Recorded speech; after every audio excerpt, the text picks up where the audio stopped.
Hey everyone, so real quick, I recently became a partner in the content creator program. So if you want to support me, I'll leave this link below. You go down to the search bar and you type in ZepYT, Zep YouTube, and click the support button. If you do this, if I get to 30 supporters, I'll be able to give out codes to my supporters. And I also get a small percentage back of what you guys spend in game for points to use in the game to, be a little more inefficient with my time and energy to get you more valuable content. So if you want to do that, I'd really appreciate it. But anyway, back to the video. Hey everyone, and welcome back to another King Arthur Legends Rise video. So in today's video, we are going to be going through all of the legendary relics in the game. The reason why I wanted to bring this video to you is a couple of reasons. One, the game has started to kind of sell these relics. I think I still have one available. I think it's Merlin's. So they're trying to sell Merlin's fire relic. Yes. So they're starting to do this now. I don't know if this is going to be a normal thing. But even if it isn't, something that they've also started to do, this is the second event in a row where with these hero event dungeons, they've started to have relics be farmable. They did this with Bedivere as well during the global launch. So I kind of just wanted to walk through these and give a little bit of perspective as to how much of a difference these relics make, because how much the game values these things is pretty nuts. You can exchange for relics. You don't have to buy them or just pull them. You have the ability to exchange for them on a weekly basis or on a daily basis. Sometimes they pop up here, like in Bedivere's case. However, the cost for these things is exorbitant. Just to give you reference, if you were to exchange a duplicate legendary relic that you unfortunately pulled, it would only give you 10,000 of these points. So you would have to pull 5 of them, along with some rares or uncommon ones, just to be able to exchange for one of your choosing. And that's also waiting weekly or daily for a valuable one to pop up. So that's why I wanted to talk about them, see if it truly matters. Okay. So without further ado, let's just start with Bedivere here. So Bedivere is summoned or pulled with his baseline Frost relic. And when you're going through these relics, you have to pay attention to the passives of these legendary heroes. So sometimes on the passives, it says when using skill X, skill 1, 2, 3. This can make relics way better, because if their skill that is specified in the passive isn't very good on a baseline relic, but it's really good on one of the alternative relics, it's going to hold additional value. So for Bedivere, his first passive is really good. He gets an additional hit while ignoring defense. His second passive really depends on critical striking. So if you have a crit, this activates. So you want to keep that in mind. You need to have a critical hit in order for this to trigger. And then this third passive is whenever he uses his skill 3. So this is a great example of a passive that specifies this only triggers with skill 3. You will trigger this ability switch, which takes a debuff and then turns it into critical strike damage increase 2. So this is a strong passive, but it's tied to skill 3. So let's take a look at his relics. So his baseline relic is his Frost. On his first attack, his skill 1, he has the ability to give himself critical rate up 2, which is strong considering his second passive deals damage and pierce if you crit. So this is very, very important. The nice thing is both his fire relic and his storm relic do the exact same thing. So the first skill is achieving what you want for that second ability. Now his second skill on his baseline relic gives crit rate increase 2. It then also does 140% attack damage, which was kind of skilled up by me. So I think it was 126. And then it deals additional damage if the last hit is a critical strike. So he gives himself crit rate, which is going to increase his chances of critical striking. And then if you do that, you do additional damage. This also ties into a second passive, which is very good. Let's take a look at what the Fire Relic does. So the Fire Relic does one hit for 140%, and then if it's a critical strike, he does 70 additional attack percentage damage. So it's less attack, and it's actually harder to crit because he doesn't give himself critical strike 2 on his second ability. With his Storm Relic actually does give him a crit rate up, but he doesn't have the additional damage available to him on the Frost Relic. So, in my opinion, the Frost Relic wins here. So same skill 1 on all of them. The skill 2, you're doing additional damage if you crit, and you have the ability to give yourself crit rate up. Granted, this is only for 1 turn, where the Storm is 3. So keep that in mind. Now, his third ability, right, skill 3, which ties into his third passive, which was switching a debuff to critical crit damage 2. This does an AoE for 112% attack, and it ignores 5% of defense. Where the Fire Relic is one enemy, but for a higher percentage, and it also ignores 5% of defense. And then the Storm Relic is the same thing, one enemy, same multiplier as the Fire Relic, and it also ignores 5% of defense. So here, I would say that the Storm Relic and the Fire Relic probably win. Now, the Frost Relic is pretty good for Arena, having an AoE, ignoring 5% defense, being able to take out multiple enemies, probably solid. But the fact that this skill 2 is so strong, and it works well with its own ability, as well as applying to the second passive, where he does an additional hit and damage on his second... Sorry, not additional damage. He reduces the cooldown of his first skill, which will then allow for the additional hit and ignoring defense. This is a prime example of Bedivere, pulling a Bedivere relic not truly mattering. Now, there's always that argument that, if you need him in a dungeon where the boss is Storm and you need the positive affinity because he's dying too quickly. Yes, I'm not saying that the relic itself is bad. If you have the option, that's great. But if you have to spend 52,000 points to get his Fire Relic over something else that could completely change a hero, that's where, to me, it doesn't make sense to waste your points whenever his skill 2 on his Frost Relic is just so much better than the other 2 relics. And it's on a skill 2 instead of needing the additional vigor to always use the skill 3 that I think makes the Fire Relic and Storm Relic better when it comes to skill 3. But overall, the Frost Relic is just better, in my opinion. So I think that's a really good example to start out with. Just seeing that in this case, that relic isn't a huge deal. So let's now move on to Sigrun's relics. So Sigrun comes with the Fire Relic. Her skill 3, actually, let's look at her passives. So her first passive says when using skill 3, she gains this Queen's Counter, which is amazing. It's what she's known for. So skill 3 is going to be really important for her relics. Her skill 2 is a 60% chance to trigger when an ally is hit, so nothing here. She increases buffs, taunt, mark, all of those things.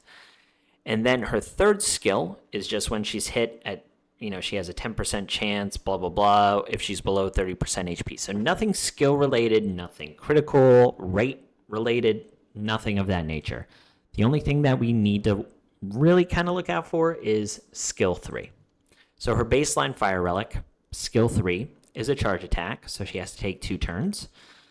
But when she does a dual multiplier of attack and defense. She has 85% chance to inflict mark for 2 turns, and then she has a 60% chance to inflict damage dealt decrease 2 for 2 turns. Really good debuffs. Mark is obviously great for that one dungeon, the equipment dungeon where the speed and attack set are. So this is a good, strong baseline skill. Now, the Frost Relic, which is something where she'll have a positive element instead of a neutral one in the dungeon that she is most likely used in. Let's take a look at that skill 3. So also a charge attack, same multipliers. I believe this is an AoE as well. Yes, so they're both AoE, same multipliers. Let's see what else you got here. So this one inflicts mark for 2 turns, which is 100%, right? This is something that won't miss, where with the Fire Relic, it was a percentage. And here you have a 60% chance to inflict damage dealt decrease for 2 turns. So same amount of turns, same percentage on the damage dealt, but now you have a higher percent chance of landing mark from 100% instead of 85%. This is just a better skill 3. So this is a better relic if you are using her for that skill 3 ability, because you're always landing the mark and you still have the same chance of landing the damage dealt decrease. Let's take a look at her Storm Relic. Now, the problem with the Storm Relic is it is a negative element affinity to the boss that you're going to be running her in. So this one, charge attack, but it only attacks one enemy 2 times, but the multiplier is insane. A very, very strong multiplier. She also has a 100% chance to inflict mark for 2 turns, and then she has an 85% chance to inflict attack decrease 2 for 3 turns, which is a huge debuff. And it also decreases the target's attack gauge by 80%. This is an amazing skill. So here we go from Bedivere, where I don't think the relics were that big of a deal, to Sigrun, where, in my opinion, both the Frost and the Storm Relics skill 3 are better than her Fire Relic baseline relic. The Storm one, probably a little less impactful because of the dungeon requirement, like I said, but right now these 2 relics are winning. So the skill 2 and skill 1, I believe, are exactly the same on all of these. So 50% mark with the same damage multipliers. Yep. And then her skill 2 is healing with escort, and then healing with escort. Ah, okay. So the skill 2 here is just a straight taunt. Yeah, so this is interesting. So the taunt really isn't going to be coming into play at all. I doubt you'll be using her too much in Arena. This might be something for the Forbidden Dungeon. Who knows? Your taunt rate can also go up to 85%, which is pretty high. But in this case, I think this is actually a really good case of where I would be half tempted to maybe use my shards on Sigrun's Frost Relic, just because the chance for mark goes up significantly, and you get the additional 15% damage on the boss, where she is just your key player here. So I think Sigrun has a boost with both her relics. I think they're both better than her baseline Fire Relic, just because of the 100% chance to mark. All right, so let's see who our next hero. So next hero is Morgan. Morgan's passives, amazing. Her first one, changing weather tonight, whatever, it's good, but that's not what she's known for. She also gives herself, increased accuracy, increased speed. All of those things are great. Her skill 2, whenever you use her skill 2, she has the ability to reduce the target's attack gauge by 45%, and she has the chance to remove 2 buffs. I've got this to a 2-turn cooldown, but that's because of the skills being skilled up. And then her third passive is amazing. Whenever she's using a skill, she inflicts defense decrease 2 and damage taken increase 3 for 1 turn, but it can be booked up to 2 turns, and you can get the cooldown down to 2. Now, if you don't have her chivalry, her skill 1 is what activates this. However, unfortunately, for Morgan, her skill 1, I think, is exactly the same. But let's keep those things in mind. You're looking for skill 1, and that's kind of about it. So on her baseline relic here, her skill 1 is to put someone to sleep. Almost all of the bosses can't be abnormal status, so the sleep is going to be somewhat irrelevant. This still does apply to like boss appendages, limbs, arms, legs. So it's not completely irrelevant. But the sleep on the skill 1, you also have sleep on the skill 1 on the frost, and then you also have sleep on the skill 1 for the storm. So nothing changes there when you're looking at her third passive with skill 1 without anything leveled up. So her fire relic for her skill 2, it's a 3-hitter AoE for 72% damage. And then she has a chance to decrease the target's attack gauge by 10% with every attack. So up to the chance of 30% reduction in attack gauge. Very, very strong. On top of that, because of her second passive, when she uses this ability, she'll be dropping the attack gauge even more and removing the buffs. So you have the possibility of reducing the attack gauge by 75%. It's pretty strong. Her Frost Relic gives her a baseline 40% chance to remove a buff. So this kind of is nice, considering that she can remove up to 3 buffs if she has the Frost Relic. And then she also has a 70% chance to inflict damage taken increase 2 for 3 turns, which is a huge boost in regards to even her third passive, which is only for 1 turn if it's not skilled up. So this is nice. You add the additional buff removal, and you have damage taken increase on her relic skill instead of depending on her third passive. But you do lose the ability to reduce the attack gauge every time you use her skill 2. Her Storm Relic skill 2 is a AoE 2-hitter, and it has a 50% chance to inflict defense decrease 2 for 1 turn. Now, this one I think is the weakest of the ones. It only has 1 effect, and it's only a 50% chance. So the Storm Relic, not super impressed by yet. Her third skill on the Fire Relic is 80% chance to inflict damage taken increase 2, and then she also has Recovery Disruption, which is pretty nice. Her third skill on her Frost Relic is she charges a single ally's attack gauge by 50% and then grants all allies attack increase 2 and a shield. Now, this is a complete swap for Morgan. So she goes from someone who's attacking all the time, reducing, attack gauges, removing buffs, to now being a support hero that charges attack gauges on a single target, but then an AoE attack increase 2 and shield. Now, this matters for a couple reasons. One, there's plenty of bosses that, just do a lot of damage. So if you have a shield, this helps mitigate some of that damage. You also have the ability to increase her attack and the rest of your teams, while also charging the attack gauge by 50% of someone.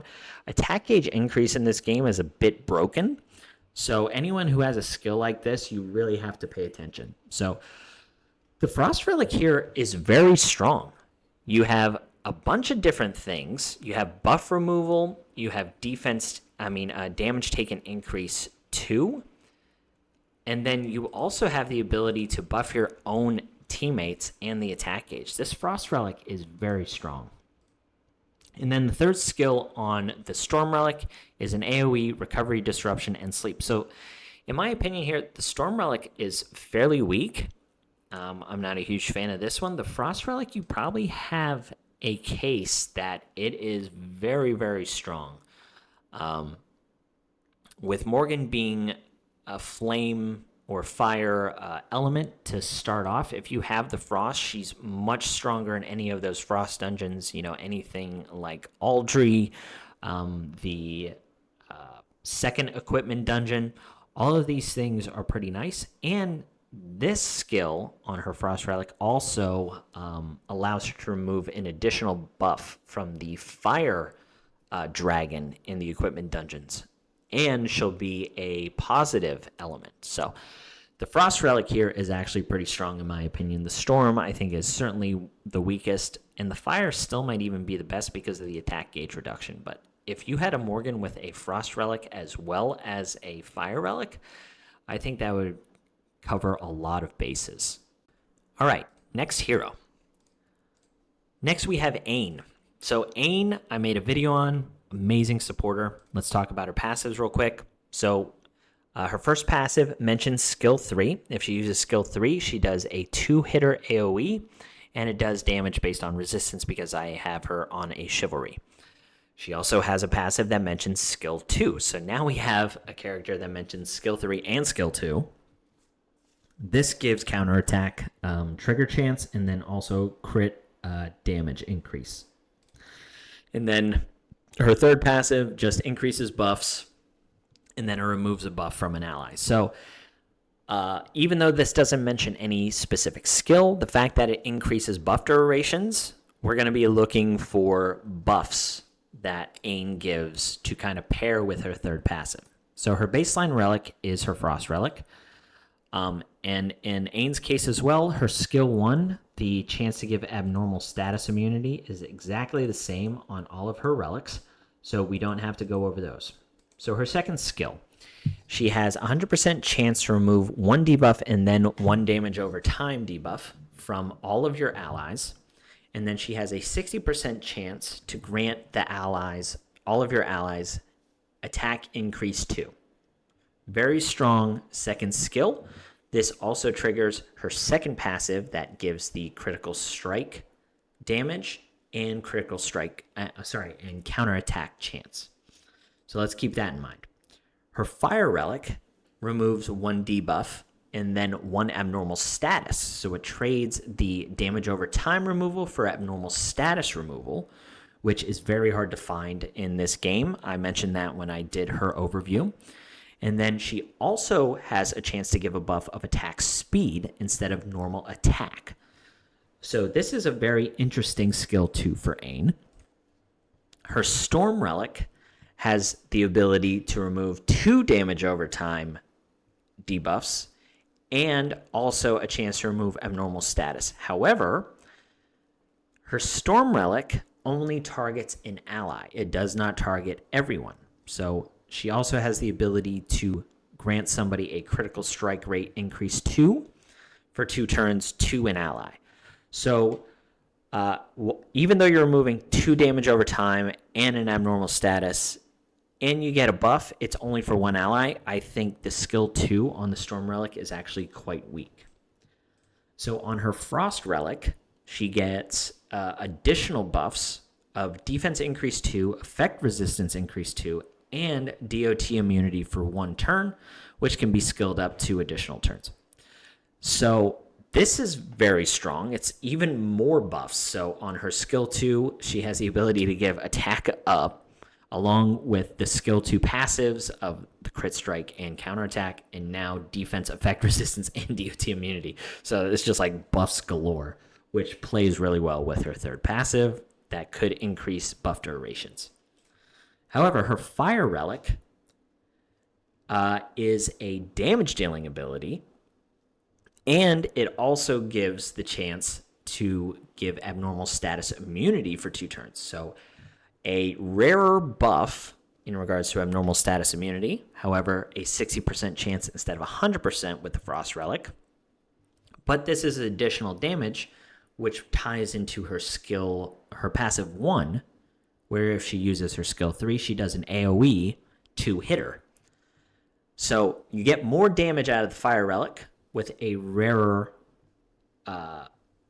buff. However, it's only 60% chance, where with the Frost Relic, you're getting all of these buffs and then doing damage off of her passive. So this turns into a damage dealing skill.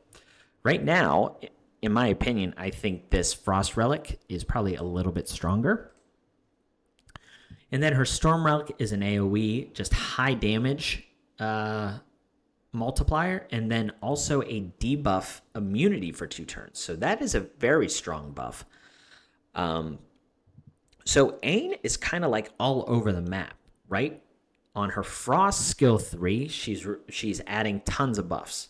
On her Fire Relic, she's adding 1 buff with a little bit of damage and a lower percentage to add the buff. And then on her Storm Relic, it's a higher multiplier on her skill 3 damage and 100% to add a pretty strong buff. So Aine, I think, is one of those rare heroes where every single relic of hers just adds so much variation to her kit that if you had all three, it turns into a completely different character. Now, whether or not you actually want to spend your shards to get those relics, that's the question. But I don't know. These are all really cool relics, and I love heroes like Aine because then you truly have some hard decisions to make, where on the prior heroes, I think it was kind of apparent which ones you wanted to go for. Okay, next hero is Guinevere. So Guinevere comes with her Storm Relic. Her skill 1 is a 3-hitter with damage dealt decrease as well on the frost, and then damage dealt decrease on the fire. So all fine. Let's take a look at her passives. Start of the battle, she grants something. 30% or lower, she gets something, and then at the start of the battle. So we don't need to worry about skills, right? Skill 3, 2, 1, doesn't matter. Her skill 2 on her Storm Relic, she attacks someone twice, pretty high multiplier with 126% attack, and she gives a shield for 2 turns. She gains a shield, and then she grants a shield to all allies. So an AoE shield on her skill 2 for the Storm baseline relic. Her skill 2 on the Frost is actually an AoE. She gains a shield as well, but I think it's a bigger shield. This one is 5% shield, where the Frost Relic is a 15% shield, so AoE and higher shield. And then this has a little bit of variance to it. So she grants an ally with the lowest HP a shield based on 19% of her HP, and then she grants a co-op attack damage increase 3 for 2 turns. So this is a very unique skill. However, the co-op attack damage is only going to be relevant for the heroes that she has a link with, which is Arthur and then Lancelot. However, these 2 heroes are pretty good. So something to keep in mind, but she does not give an AoE shield to your team like she did with the Storm Relic. However, this is an AoE hit, which is interesting, and she gives herself a bigger shield. The skill 2 on her Fire Relic is also an AoE. She grants allies 9% of her max HP shield, and then she grants also the co-op attack damage increase. So the Frost and the Fire Relic here, I think, only truly matter for the skill 2 if you have a team based around Lancelot and Arthur to really maximize this co-op attack damage. And then her skill 3 is a charge attack. On her Storm Relic, it's a 5-hitter with pretty high multiplier, 85% attack, and then a really high multiplier on defense. And then she has an 80% chance to inflict damage dealt decrease. Where on her Frost Relic, it's a lower multiplier, but it is an AoE. Oh, actually, this one was AoE as well. Yeah, but this is random. So it's not hitting everyone. It could just hit someone 5 times or so on and so forth. So this is more consistent, where the Storm Relic is a higher damage output, but then you also have the damage dealt increase. That's damage dealt increase 1. The Storm Relic is damage decrease 2. And then on the Fire Relic, you have attacking 1 enemy 4 times. So this is the most consistent with the highest amount of damage in regards to the multipliers. And I think you have the highest percentage chance. Oh, no. The Storm Relic has a higher percentage chance to land the damage dealt decrease. So, in regards to her relics, right? Her Storm Relic gives the AoE shield. However, the Fire and the Frost Relic do well when pairing with Arthur and Lancelot. But I think her overall utility is still better with her baseline relic. So it's actually one of the reasons why I didn't try to farm for Guinevere's relics on the global launch event. Also, the ratio from energy to your medals was crazy, so I didn't care there. But I really think that the Storm Relic is just her best overall relic. I think you get more damage output out of the Fire Relic, but to have a utility slot for Guinevere with shielding and all of those things while still getting a decent amount of damage output out of her third skill, yeah, I think these other two relics are kind of negligible. Like, they're good if you have them, but I would not target them. So next up is Jillian. Now, Jillian actually has a relic that most people view as the best alternative relic. But let's take a look at her passives real quick. So her first passive is just a general, whenever she attacks. So you're looking for skills that attack. Her second passive is a healing ability, has nothing to do with skills. And then her third passive is after she heals somebody, something happens. So you're looking for healing and you're looking for an attack. So let's take a look at her baseline relic. Her baseline relic is fire. So her first attack on her fire relic is a 2-hitter with a heal. Her frost is a 2-hitter with a heal. And then her storm is a 2-hitter with a heal. So it's fulfilling the attack and the healing passive. So passive 1 and passive 3 all trigger off of her first skill on all relics. Now her second skill on her fire relic, she attacks one enemy, she heals an ally with the lowest HP, and she has the chance to reduce the target's attack gauge by 30%. Very strong skill 2 on her baseline relic. Her skill 2 on her frost relic is a 60% chance to reduce the target's attack gauge by 30%. She has 100% chance to heal the ally with the lowest HP, but then she also has a 30% chance to do an AoE heal every time she uses this second skill. This is the relic, this frost relic, is the relic that everyone deems as the most important relic. Now, that's not everyone, but I think a lot of people agree that this is the biggest change to a hero, just because Jillian has the ability to AoE heal at a high percentage too, 14% of her HP AoE. And then I think she also has a higher percentage chance. Yes, she also has a 60% chance to reduce the target's attack gauge instead of 50% from the fire. So that is a very strong skill too on the frost. And then on the storm, she has a 50% chance to reduce the target's attack gauge by actually 5% more than the frost or fire. And then she has a temptation chance on this one, which is unique, which is an abnormal status, so it's not going to work on bosses. And then she heals the ally with the lowest HP. So here you get more reduction out of the attack gauge by 5% than the fire relic, but then you also add in the additional chance for abnormal status. So I mean, this skill is better than her fire relic, just because you add the additional abnormal status in, forbidden dungeon levels or whatever, and you get more percentage out of the attack gauge. So right now, both the storm and frost are better than the fire relic. However, the storm relic and the fire relic are somewhat interchangeable. So on the fire relic, her third skill, she has that temptation ability at 70%. On the frost relic, she has an AoE temptation. And then on the storm relic, she just has a bunch of buffs. So effect accuracy increase 2, hit accuracy increase 2, and attack speed increase 2. The nice thing about this storm relic is all of those buffs are very strong. However, it does not affect any of her passives. So her passive 1, you needed to attack. She's not attacking here. She's just buffing your team. And she's not healing, so she's not activating the passive 3. So even though this is a strong ability, you're actually not triggering any of your passives. And a lot of her value comes from her passive.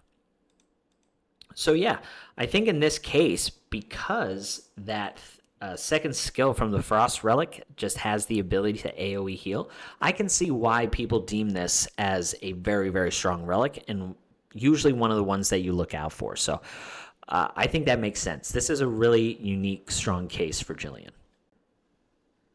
Okay, so next up is Tristan. Tristan can actually have all of his relics farmed. So you can exchange for his relics in the clan shop, which is really nice. So let's look at his passives. So when he's attacking, he does something very strong.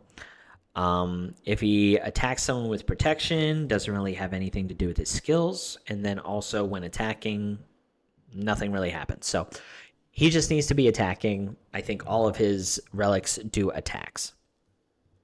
So on his first ability for all of these, he does attack speed decrease 2.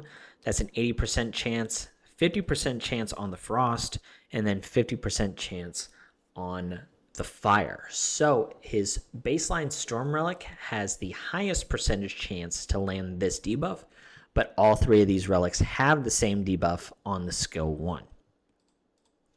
So on his skill 2 for his storm relic, it's a 2-hitter, scales off of his attack speed, and then if the target has protection, he does an additional 33% attack damage, and he gains attack speed increase 1. On the Frost Relic, he also does damage to one enemy, but then also an additional enemy. So it's a 2-hitter, which I think is the same as the Storm Relic, but it's more random. So this could come up, on Penveed, where you're most likely to use him. But here it says if the target has protection, it deals additional damage 2 times. So this is a 2-hitter on the extra hit, where on the Storm Relic, it was just a 1-hitter. So you do technically have a possibility of doing more hits on his Frost Relic. But he does not give himself attack speed increase 1 like he does on the Storm Relic. Now on the Fire Relic, he attacks one enemy based on his attack speed. He has a 100% chance to inflict attack speed decrease, and if the target has protection, he does an additional 2 hits for 140% attack, and then he also gains speed increase 1 for 1 turn. So a lot of things going on here. So he gives attack speed decrease 1, which the other relics do not. He gives himself attack speed increase 1, which he shares with the Storm Relic, but he does a double hitter where the Storm Relic does a single hitter, and it's for a higher multiplier, I believe. Yes, much higher multiplier. So Tristan has a bunch of variants here between all of his relics so far. So the third skill on the Storm Relic is a 3-hitter, also attack speed multiplier related. He inflicts attack speed decrease 1, and he does an additional attack for additional damage. On the Frost Relic, it's a 1-hitter, and it inflicts attack speed decrease 1 for 2 turns. And then the Fire Relic, this one's really cool, attacks 8 times, but it's all 8 hits are random. And then he also has the chance to charge his attack gauge by 30%. So the Frost Relic here is extremely weak. I do not see any reason to go after this or save your clan tokens to get this. However, the variants between the Storm and the Fire are actually really cool. You get more hitters out of this one. You're charging attack gauge, where this one, you're putting attack speed decrease. You also have different multipliers on the skill 2. So yeah, I think the Fire Relic is certainly worth saving for. I pulled it, so I guess that's good and bad. I don't have to save the shards for it, but I also pulled something that you can farm. So yeah, Tristan's Fire Relic I think is pretty unique and kind of cool to get. Okay, so next up we have Irit. So Irit comes with a baseline Frost Relic. Let's take a look at her skills real quick. So when attacking, she does something, so basic attack. Whenever she crits, she gains something, which is good. And then while attacking. So the only thing that you really, I think, need to pay attention to is critical strike increase rate. Okay? So on her baseline skill, on her Frost Relic, it's a 2-hitter with a chance to land mark. She also has a chance to land mark on her Fire Relic, but it's a higher percent chance. And then her Storm Relic, I think, is the same percent chance as the Storm, and it's all for 1 turn. Yes. So the Fire Relic has a higher percent chance to land mark, but they're all just for 1 turn on the mark. So her skill 2 on her Frost Relic is gain critical strike damage increase 2, crit rate increase 2. So that applies to her second passive. Effect accuracy increase 2 for 1 turn. And then she has a chance to inflict mark for 2 on 2 random enemies for 1 turn. Okay, so this does not attack. So this will not apply to her first passive and her third passive. But it does give her some nice buffs that actually help with her second passive. Skill 2 for the Fire Relic is a 3-hitter, and if you crit on her first hit, she gains critical strike damage increase 3, and then 100% chance to gain critical strike increase 2, and then also inflict mark. Now, this is a good skill. The problem is she won't gain the critical strike increase unless you crit on the first hit. So she still needs to be built with 100% critical crit strike rate, or else you're really not going to get the full benefit of this. So this is, kind of sneaky. You read this and it's just like, wow, this is really strong, but she needs to crit in order to actually get the crit rate increase, which in this case is going to be irrelevant. So you're just building her 100% crit so she can get the crit damage increase 3, which is certainly strong. And then she has a 100% chance to inflict mark as well. The skill 2 on the Storm is 100% chance for the damage, crit rate increase, and effect accuracy, and then also the mark. So this is the exact same thing as the Frost Relic. So the Frost Relic and Storm Relic have the same second skill. The Fire has a unique skill, but it's kind of quirky with the buffs that it gives. And then the third ability is on the Frost Relic. Attacks an enemy 3 times. If she crits, she deals additional damage if the target has mark. So a high multiplier, possible 4-hitter. On her Fire Relic, it's an AoE, and if she crits, she deals additional damage if they have mark as well for 60% attack, but it is a lower percentage than of the Frost. And then the Storm has an AoE as well, same multiplier as the Fire Relic. So Storm has the same skill 3 as Fire, same skill 2 as Frost. So the Frost Relic hits the hardest if she crits. And then the Fire Relic actually has probably the strongest skill 2. So yeah, this is interesting. The reason why I think they did this is because on her first passive, she gives herself critical strike rate. So she does that. So then she has the ability to then continue getting critical strike rate because you have it up on her very first attack, which then helps keep applying it whenever you use her second skill. So I really actually want the Fire Relic for Irit. I think this makes her very, very strong, and she can be her own source of damage, where with her Frost Relic, you kind of need someone like Sigrun to utilize her at her fullest potential. So yeah, that is Irit. Okay, next up, we have Merlin. So they're selling Merlin's Fire Relic, so let's keep that in mind. His passives, so on his first passive, it does mention skill 2. On his second passive, it mentions skill 3. And then on his third passive, it mentions skill 3. So you have 1 skill 2 mention and then 2 skill 3 mentions. So his relics and their skills are actually really going to matter for Merlin. So his skill 1 on his Frost is a freeze. His skill 1 on his Fire is a stun, and then also a stun on his Storm. So the Storm and Fire are stun, where the Frost is freeze. Okay? So his skill 2 on his Frost is a 4-hitter with this Frozen Remains debuff, which does a bunch of great things. So this is a great skill 2, which ties into his first passive. His skill 2 on his Fire is a 4-hitter, and it grants this Phoenix Ashes debuff, which is also extremely strong debuff. So this is another great skill 2 on the Fire Relic. So the skill 2 on the Storm Relic is a 4-hitter. And then the first 3 hits have a 40% chance to do crit damage increase for each ally. And then if he crits, he has a 90% chance to grant crit strike increase 2 on every ally. And then also Pain Connection, which is abnormal status. This is more of a arena or PvP skill. However, it is pretty strong.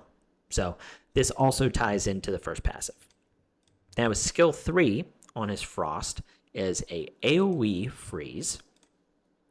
On his Fire Relic, it is a critical strike damage increase buff to every ally. Same thing with debuff immunity on every ally for 1 turn. Also charges Vigor and 100% chance to inflict attack gauge disruption on each enemy for a turn. This is a outstanding 3rd skill. So this triggers his 2nd passive and his 3rd passive. His 2nd passive also gaining defense increase 2 and recovery over time. So you're getting 4 buffs out of his Fire Relic, along with Vigor Charge. This is like a no-brainer, way better than the Frost Relic's skill 3. And then on his Storm Relic, this is an AoE 2-hitter for 2 types of abnormal status. So Merlin is another example, I think, similar to Jillian, where a clear favorite in Best Relic is the Fire one. This skill 3 is just absolutely insane. The buffs are amazing, and anytime you can charge Vigor, I think this is hands down his best skill. So the fact that it ties into 2 of his passives, along with just being the best skill 3 on all relics, this is a contender for a reason to really use your shards for Merlin. Okay, let's move on to the new hero, Vivian. So Vivian has a couple of things to mention on her passive. Whenever she uses a recovery skill, you're looking for that. Skill 3 is important if you do not have her Chivalry 1. If you have her Chivalry 1, you don't really need to worry about this. And then her 3rd passive is just a counterattack. So the only thing you're really paying attention to is skill 3, but you don't want to put too much stock into that, considering a Chivalry 1 completely removes that. Okay, so her baseline skill is to inflict a burn, and then she also heals. On her Frost Relic, it's a chill with a lower % chance, and then also a heal. And then her Storm is a bleed with the same chance as her Fire Relic, along with a heal. So her skill 2 is she heals every ally, AoE heal, and she converts the DOTs to recovery over time. I showed this in my overview of Vivian. Very strong skill. For her Frost Relic, it's actually a AoE attack with a chance to inflict chill on everyone. And then she also has this conversion of the DOT to recovery over time, and it's also for 2 turns. So she adds an attack here with DOT and then does the conversion, but she does not heal on this baseline. She'll just convert DOTs to recovery over time, which is a source of healing, but she does not also have an AoE heal here. So that removes that. So it kind of takes away from her first passive. The skill 2 on her Storm Relic is she has the ability to give everyone an effect accuracy buff. She also heals everyone, and then she also does the conversion. So here you get an additional buff along with the heals. So this is a better skill 2 than her Fire Relic, and I also think her Frost Relic, where she's not getting the AoE heal. So then her skill 3, which does matter for her second passive if you don't have the Chivalry. It's an AoE burn, and then she also heals for 11%. The Frost Relic, she has 100% chance to heal one ally, but for a very high percentage of her max HP. And then she grants Frozen Essence, which is whenever she attacks, has a 100% chance to inflict chill. So I think what this means, I don't know if it's an ally or if it's her. I believe it's her. She then just turns all of her stuff into the ability to chill. And then she has 100% chance to grant each ally effect accuracy increased. So it's a big heal on one target, but then giving everyone the effect accuracy buff. And then on the Storm Relic, it's an AoE hitter for 2. She has a chance to inflict bleed, and then she also has the chance to increase the duration of DOTs. This is a strong skill, however, you don't have any heals. So it's kind of just turning her into another DOT hero, but I think you have plenty of people here that can do that. So her skill 2 is best on her Fire Relic. On her Storm Relic. So this is the strongest relic in my opinion, because you're going to be using the skill 2 on Vivian all of the time. However, with it being Storm, it does make her weak to Gorgos. So again, this is one where I think it's negligible. I think the Fire Relic is still just something that you run with. I doubt you're really changing or putting in the effort to get, those relics with your relic points. Okay, so next up is Gawain. So let's look at his passive. Start a battle, nothing. When he's using skill 3, okay, so we need to keep skill 3 in mind, and that's about it. So on his baseline relic, he has defense decrease for 70% on the Storm, 70% on the Frost, and then 70% on the Fire, so all the same. On his skill 2 on his Storm, it's an AoE, and he has a chance to inflict burn, and also inflict this Scorching Heat, which is something that inflicts defense decrease 2. So let's just consider this defense decrease 2 and burn. On his Frost, higher percent chance to inflict burn, but it's only targeting one enemy.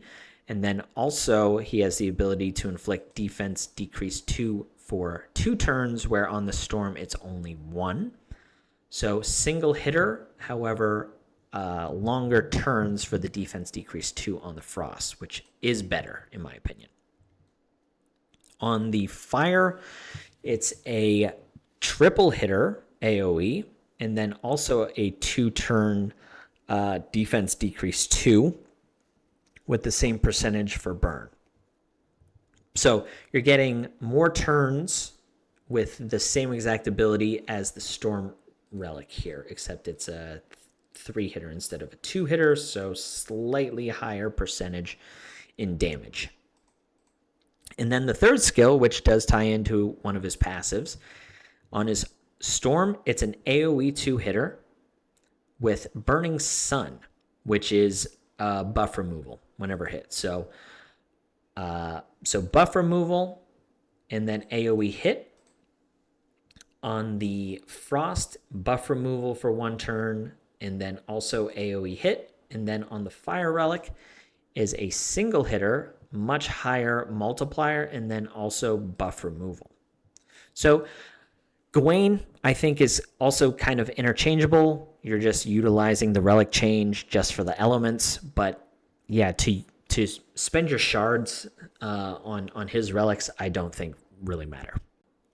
All right, next is Chloris. So Chloris, she does have a normal attacking ability. So she mentioned skill 3 on one of her passives. So you're just looking for the skill 3. So her baseline relic is Fire. It's a 2-hitter, and if she crits, she does additional damage.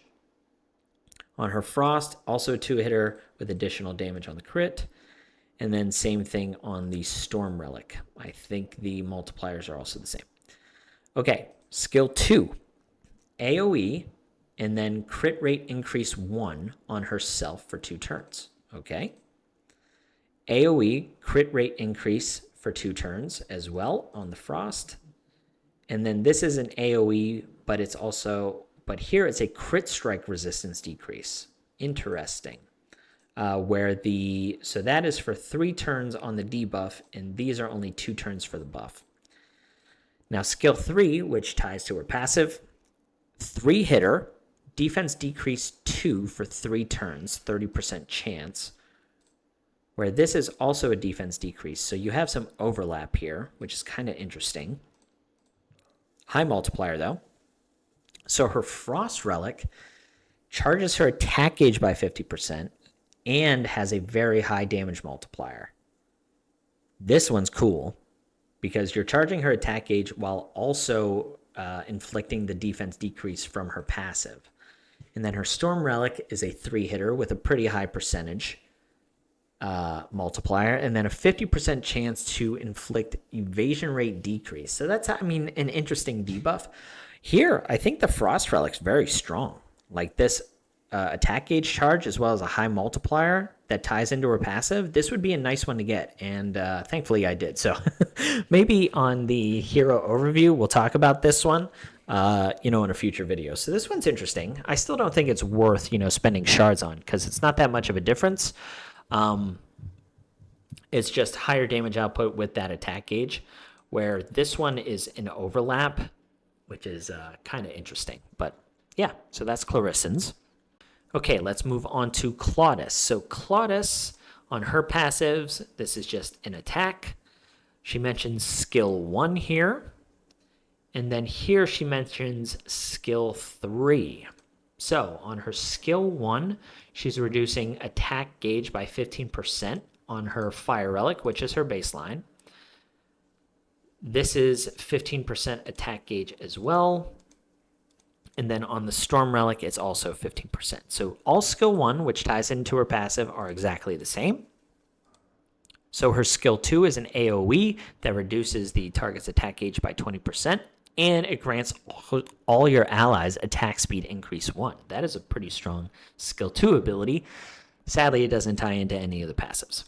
So her skill 2 on her Frost is an AoE with more attack gauge decrease, but you do not get the attack speed increase. So this is a worse skill 2. On her Storm, it's an AoE with confusion. So you replace the attack gauge decrease for a abnormal status, but then you also get the attack speed increase back. So I still think the Fire Relic has a better skill 2, and everything has the same skill 1. So the Fire Relic has a 70% chance to inflict confusion for 1 turn on one enemy with a higher multiplier. So abnormal status, this is not a great skill 3 to take advantage of the passive. This is a 4-hitter with OK damage, and then also abnormal status, and then you also get additional damage if they have a normal status, which is high multiplier. So this is a really good skill for something like, I'm guessing like the Forbidden Dungeon, but it's really not going to tie to any boss dungeons. And then this ability is an AoE, reduces everyone's attack gauge by 30%, and you gain attack speed increase too. This is the best 3rd skill. So yeah, you have a weaker skill 2 than on the Fire Relic, but your skill 3 is way better than on the Fire Relic on the Storm. So this one, I think the Storm Relic is quite interesting, just because of that skill 3. That's very, very strong. I could see this being very strong in certain situations, where on your Fire Relic, you're probably just switching between the skill 2 and the skill 1. So Claudis has some interesting, unique things going for her. However, I don't think it's that much of a change. Right now, I think the big ones are basically Merlin and Jillian. All right, guys, we only have 4 characters left. The other 2 I have to go to the Codex, but let's talk about Lot. So Lot, after an ally attacks as his passive at the start of battle, and then after inflicting abnormal status. So nothing really tied to a skill. However, you are looking for abnormal status, because if so, he gets Blessing, where he's immune to debuff and abnormal status. So that's kind of cool. So his baseline relic is Frost. So this has a chance to inflict Oblivion, which is abnormal status, where it negates passive skills. He's the only one who actually does that. It's kind of cool. Same thing with the Storm, and same thing with the Fire. So he's got Oblivion on skill 1 for all of them. So his skill 2 is a 2-hitter on a single target, and then higher percent chance to inflict Oblivion on his Frost Relic.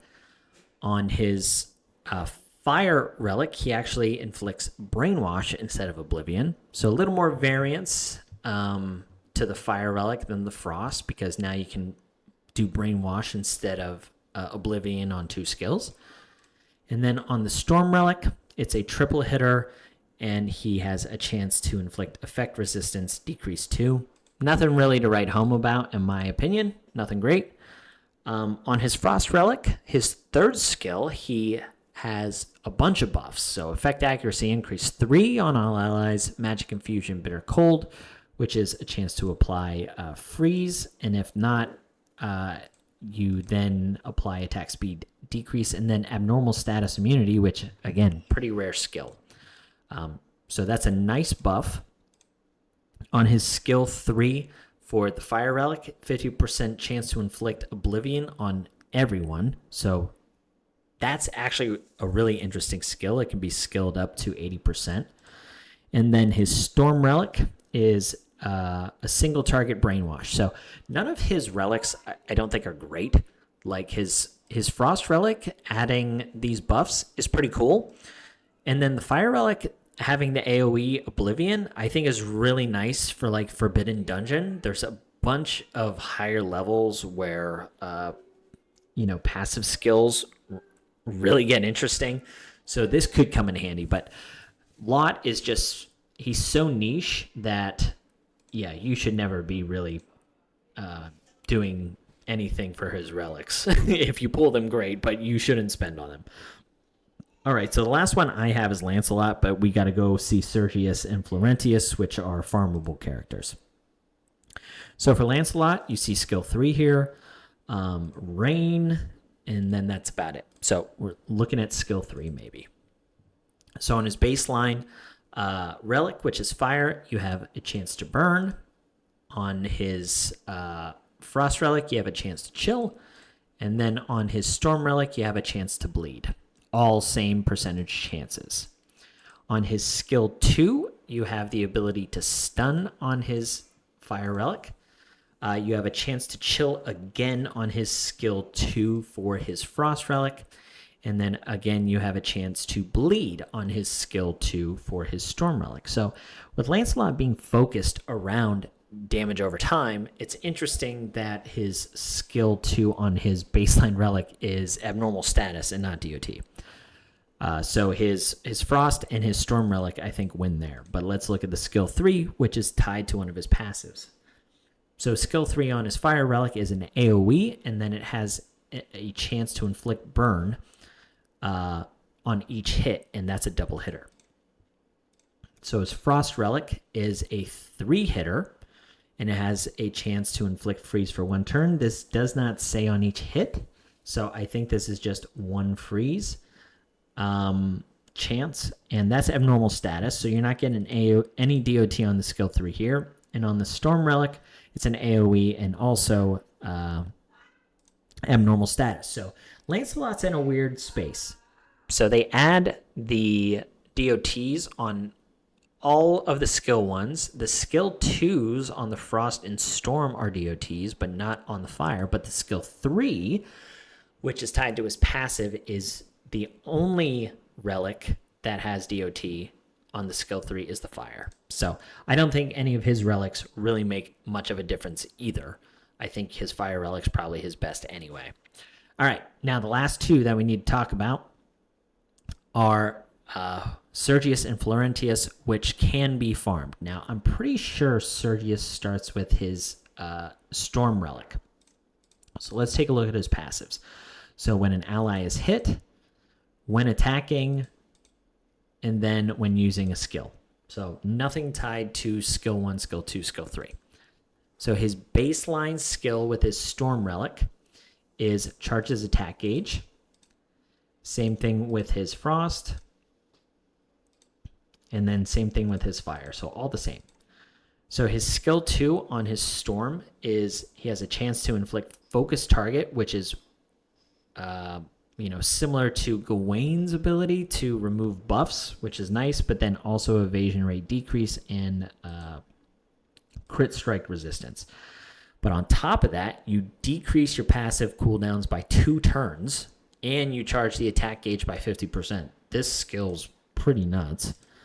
On his Frost Relic, same thing. Also decreases your cooldown and charges the attack gauge by 50%, so the same thing. This one is just an AoE focus target, so much weaker skill 2 on the Flame Relic. Let's see what the third skill holds, though. So on his baseline relic, attacks all enemies if the target has focus target, which you can land from his passives as well as his other skills. You decrease the target's attack gauge by 25%, and then recharge all allies' attack gauge by 25%. This is a very strong skill as well. AoE with a target attack gauge decrease as well as charging all allies' attack gauge. So very strong skill 3 out of the baseline Storm Relic. This is an AoE attack, and then also AoE attack gauge decrease, and if the target has focused target, it inflicts attack speed decrease for 1 turn. Also very strong. And then the Fire Relic is just recharge all allies' attack gauge by 60%. This is also a insane skill. So all of these relics are actually really good. And the nice thing is all of Sergius's relics are farmable.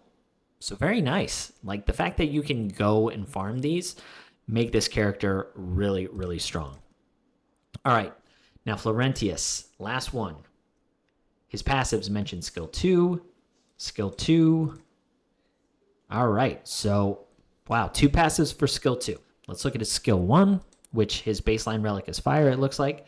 So 10% chance for silence, 10% chance for silence, 10% chance for silence. That's very low percentage. Okay, his skill 2, which ties into 2 of his passives, removes all Wrathful Defender from all enemies. Okay, so it removes something. It inflicts it on one enemy for the rest of the battle. Interesting. So it removes and then inflicts.